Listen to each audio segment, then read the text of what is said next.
Hi guys, this is your nurse Liz Diaz again. For today's vlog, I'm gonna show you what's in my baby's hospital bag and what's in my hospital bag. Kung nung 2 years ago, napagkasya namin sa isang medium luggage and dalawang hand carry, yung mga gamit namin ni baby and gamit namin ni hubby. Ngayon naman, isang diaper bag ni baby and dalawang small luggage namin ni daddy and mga ibang toiletries din ni baby yung pinaglagyan namin this time. Ito yung ating diaper bag. So, ito siya. Yung kung tawagin ngayon is donut bag or travel bag.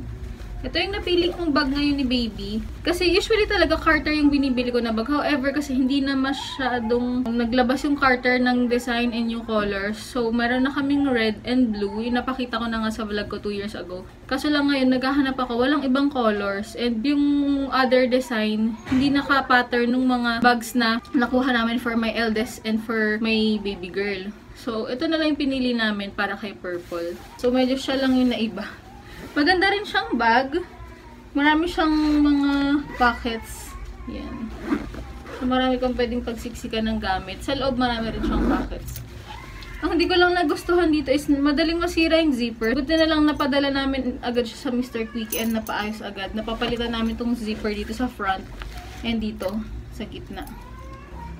So, ayan. Dito nakalagay yung mga sets ni baby. Hi guys, so this is your nurse Liz Diaz again, and dahil hindi na nga tayo nakaabot sa pagbablog bago ako mag-labor at manganak, dito ko na lang gagawin sa hospital habang naka-admit pa kami yung what's in my hospital bag and what's in my baby's hospital bag.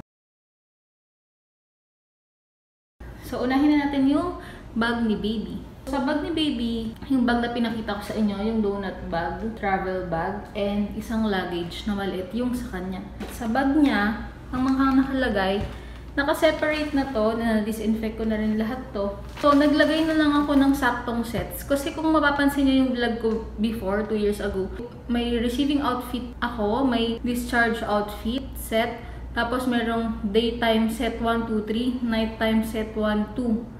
Kasi 2 nights and 3 days kami nagsistay sa hospital. Pero nalaman ko na sobrang dami pala nung stocks na yun na napak ko. Kasi sa delivery room, meron nang binibigay na set sa kanya. Tapos sa recovery room, meron pang another set. Kaya binawasan ko na yung pinak ko this time. Ginawa ko na lang, naglagay ako ng 3 nighttime set. Tapos yung mga daytime set ko, pinagsama-sama ko na lang siya. Pakita ko na lang sa inyo.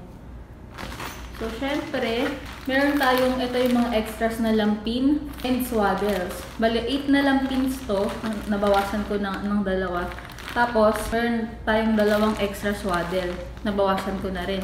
Then, meron pa tayong muslin blankets.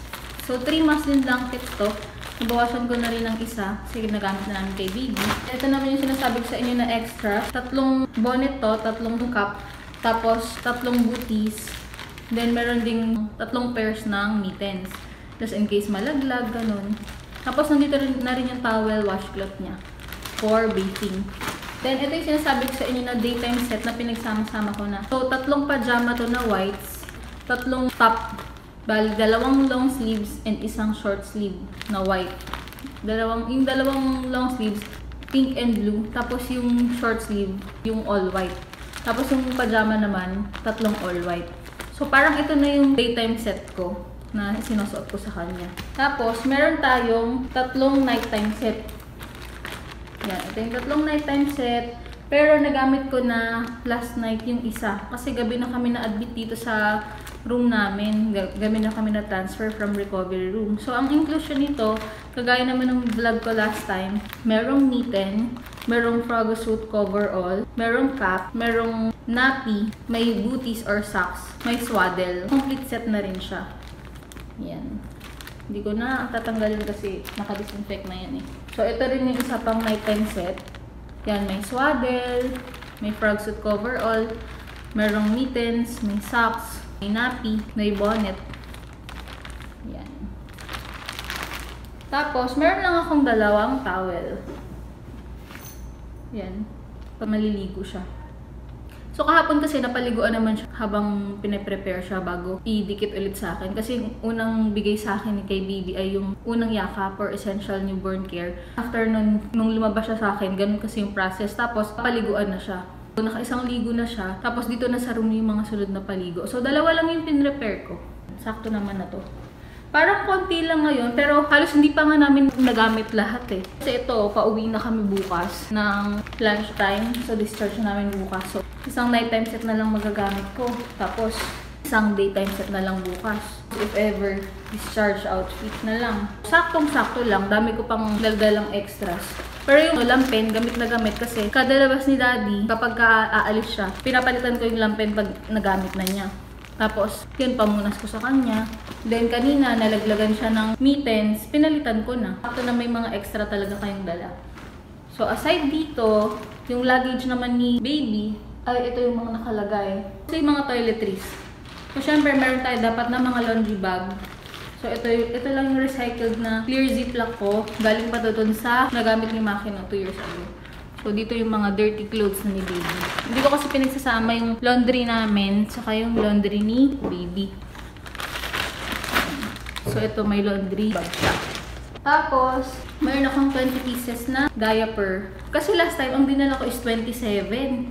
Sobrang dami ang bulky na nung gamit namin. Hindi rin naman namin naubos. So, ito nga, isang buong araw na kami kahapon, tapos ngayon meron pa rin akong extra. Tapos dun sa dalawa kong set, may isang diaper pa. Yan, 20 pieces na newborn diaper. Huggies yan. Yung ating favorite na Mastella starter kit. Alam niyo naman kung anong laman nito. Cleansing gel, cleansing water, body lotion, saka yung nappy cream. Tapos meron tayong basin and dipper. Tapos yung flat cotton natin, pang dry, and yung refill ng cotton. Then yung ating favorite na organic baby wipes. Ito yung toiletries niya na nasa organizer naman. So dito nakalagay yung flat cotton. Ito kasing ginagamit ko pag naglilinis ako sa kanya. Yan, yung flat cotton. Tapos dito naman yung cotton balls. Yan. Para hindi hassle na kukuha pa ako dun sa malaking plastic, diba, ng cottons. Tapos yung ating 70% isopropyl alcohol. Yan. So, nandito lang siya sa maliit yung refill.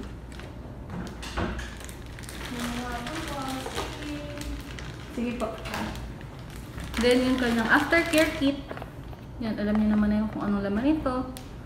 Yung comb, scissors, tweezers, nail file, nail cutter. And syempre, yung ating Kiel Mosquito Cologne. Yan. Yan lang naman ang laman lahat ng luggage ni Baby. So, punta naman tayo dun sa hospital bag ko. So, dito naman tayo sa what's in my hospital bag. Ito talaga yung mga gamit ko, tsaka gamit ni Hubby. So, after nung kay Baby, pakita ko na sa inyo. Syempre, ang ating breastfeeding pillow, C-pillow. Yun ang kailangan kasi breastfeeding mom tayo. Yung ating toiletries, organizer. Alam niyo naman kung ano mga nilalagay ko dito. Ito yung pony, yan, gamit ko na nga ngayon. Mga lip tint yan, lip serum yan. Tapos, hawak ni Daddy si Baby eh. Meron tayong alcohol dyan, saka face powder. Dito naman sa third packet, facial towel, saka face towel. Just in case pag maghihilamos. Tapos dito yung mga nababasa, like soap, deodorant, may comb, may toothpaste, may toothbrush. Yan, may shampoo na nakasashay na lang, siya conditioner. So, in case maliligo. Yung makeup kit ko. Tapos, meron tayong maternity pads na bawas ko na. Yan, saka extra napkins. Just in case ko lang yung maternity pads ko. Then, meron tayong antibacterial wipes. Yan, pang freshen up namin ni Hubby. Tapos, disinfecting multi-surface wipes. Yan, ito. Then, meron tayong portable na Lysol spray. Just in case mukhang hindi malinis yung gagamitin namin. Pero lahat naman kasi dito malinis. Tapos, yung snack pouch namin, ito yung Mother Nurture na Choco Mix and Coffee Mix. Tapos, meron kaming chocolate chip cookies na nakain na namin on the way here. Yan. Then, pineapple juice and smart sina juice. Yan. Nakain na rin ni Hana. Tapos, yung mga important documents natin. Yan. Kasi kailangan ng marriage certificate kapag magpa-process ng birth certificate ni Baby. Pagdadali na siya sa medical records, yung draft. Then, photocopy lang naman yung kailangan. Pero kung wala kayong photocopy, pwede nyo siyang picturean. Tapos, soft copy, email sa medical records department. Ito yung mga gamit ko. Yan, nasa organizer siya. Natanggal ko na dito pero dito ko nilagay yung breastfeeding cover. Then yung dalawa kong sleepwear, suot ko na tong isa. Then meron lang akong cycling. Ito yung going home outfit ko. Nandito na rin. Meron akong dalang 3 binder just in case pagpagisan. Yung isa suot ko na ngayon. Tapos meron isang maliit na organizer. Nandito naman yung mga undies ko na colored. Tapos, breastfeeding bra, 3. Then, mga underwear ni hubby. Magkasama na. Yung sa amin. Then, meron akong dalawang socks and cycling nga. Dito rin yung nakalagay sa organizer pouch ko.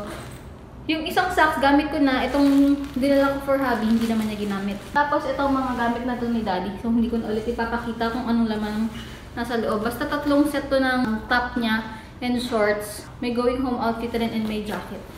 Yan. So far, yun lang yung dinala ko na mga gamit para sa amin ni daddy. Sobrang konti lang ngayon compared nung last time. Pero ito nga, halos hindi pa rin namin nagagamit lahat. And pauwi na rin naman kami bukas. So yun lang, medyo short lang to compared dun sa vlog ko 2 years ago ha. Kasi kung yung iba, mga nakita ko na hindi naman na masyadong kailangan or hindi na ganun ka-essential dun sa napak ko na hospital bag 2 years ago, hindi ko na sinama. Yung gadget pouch pala, na kasama sa vlog ko 2 years ago, ito na siya.